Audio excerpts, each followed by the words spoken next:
I'm going to talk about our feasibility study to evaluate a pre-surgical health optimisation policy implemented by Bath and North East Somerset Clinical Commissioning Group.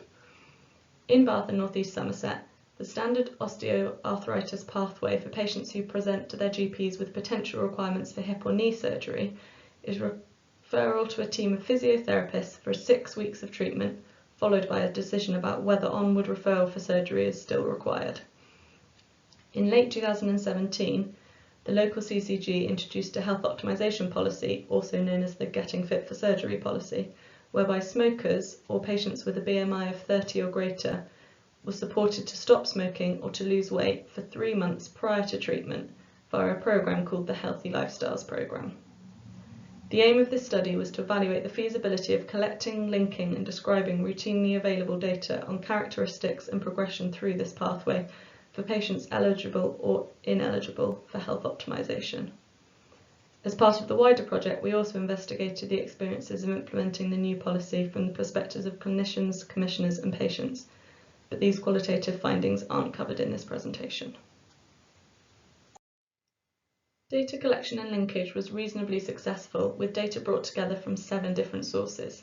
However, as you'd expect from routinely collected data, it was prone to missingness and lost to follow-up. Here we present baseline information split by patients on the health optimisation or HO pathway compared to the standard or non-HO pathway.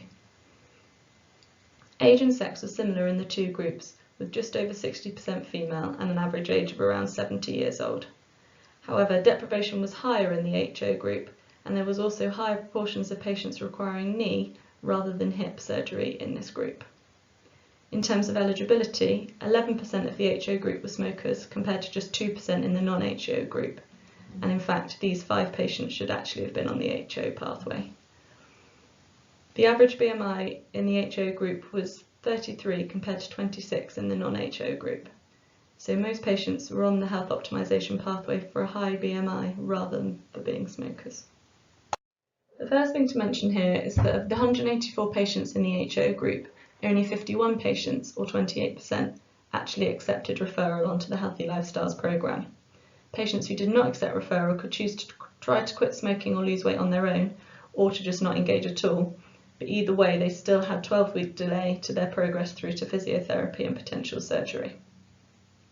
As this was a feasibility study, we did not set out to formally assess the impact of the service. However, we did have a look at the change in BMI from referral to physio discharge to get an indication of whether the service could work.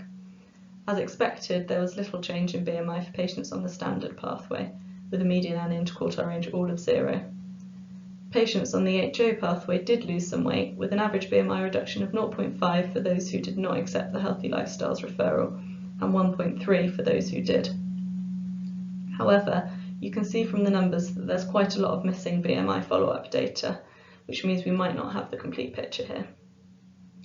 Unfortunately, data on engagement in the Healthy Lifestyle services was not collected, so we do not know who attended what service and how often they attended. The average time from GP referral to physio discharge was 2.7 months in the non-HO group and 4.5 months for the HO group. The Oxford Hip and Knee score, a standard measure used to assess these patients, had on average improved by the end of physio treatment for both groups, with little difference between the 2. Interestingly, for both groups, knee patients showed a greater improvement than hip patients. Finally, at the point of physio discharge, just over 50% of patients were referred on for surgery, and for those admitted during our follow-up period, the average length of stay was 3 days for both groups. So in conclusion, from this feasibility study, we can see that the service shows promise, but the next steps are to think about a randomised trial to formally assess the effectiveness of the health optimisation pathway.